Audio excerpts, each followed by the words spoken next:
Hey there. Welcome back to ShareTrek. Friends, today we are diving into the latest report from Ultragenyx Pharmaceutical. It goes by the ticker symbol RARE. It's a biotech company making strategic strides in rare disease. Despite some growing pains, the report underlines several bullish factors that investors should note.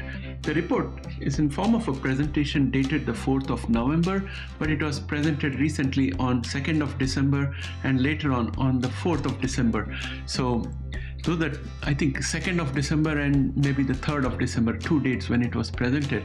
And I think that it probably has something to do with the spike in the Ultragenyx share price that we saw yesterday. And that's why I thought I would make this video. With that said, friends, let's get started.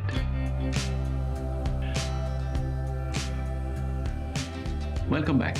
First, Ultragenyx showed solid revenue growth with Q3 2025 revenues hitting $160 million, which is a 15% increase year over year.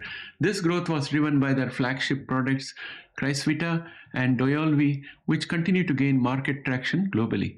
Crysvita alone generated $112 million in Q3 sales, demonstrating Ultragenyx dominance in its niche rare disease markets.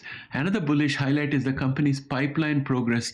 The phase 3 clinical trial for UX143 aimed at treating osteogenesis imperfecta is approaching a pivotal data readout expected by the end of 2025, that is end of this year.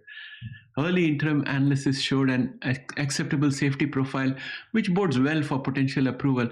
The FDA Breakthrough Therapy designation awarded to GTX-102 for Angelman syndrome further supports confidence in their innovative therapies. Ultragenyx also demonstrated improved cost management with reduced net loss compared to prior periods, indicating some amount of operational discipline alongside growth. This helps to increase the cash runway and reduce equity dilution fears to a certain extent. Plus, with multiple regulatory submissions and potential drug launches on the horizon, they have strong catalysts to fuel share price appreciation in the near future. At least that's my opinion, and I would like to hear from you guys what you think. Overall, I think Ultragenyx presents a compelling growth story anchored in expanding revenues, a rich pipeline, and upcoming milestones that could be transformative. Upcoming milestones for Ultragenyx by December 2025 include phase 3 UX143 data readout for osteogenesis imperfecta, BLA or Biologics License Application submission for DTX401 in the glycogen storage disease is due on Q4 of 2025. So we already in Q4 of 2025. So anytime before end of 2025, we should be seeing this happen. Second interim analysis of Orbit study for UX143 is also expected by late 2025 according to the company, and we are already in late 2025, so expect that catalyst as well. Continued enrollment, completion, and patient follow-up on GTX102 phase 3 trial is in place, and now I'm looking forward to next year. March 2026, end of March 2026 will be the end of the first quarter. By that time, we can expect phase 3 data readout for GTX102 in Angelman syndrome, which they say is expected in second half of 2026. Potential regulatory decisions following BLA submissions, especially for UX111, which is what brought me into this share in the first place. Further clinical and commercial launches based on trial results and approvals could take place. And these milestones offer clear inflection points to watch closely, as they could significantly boost Ultragenyx market position and revenue growth potential. So that's what I'm thinking about Ultragenyx. I hold shares of Ultragenyx. Initially, I bought a tranche of shares.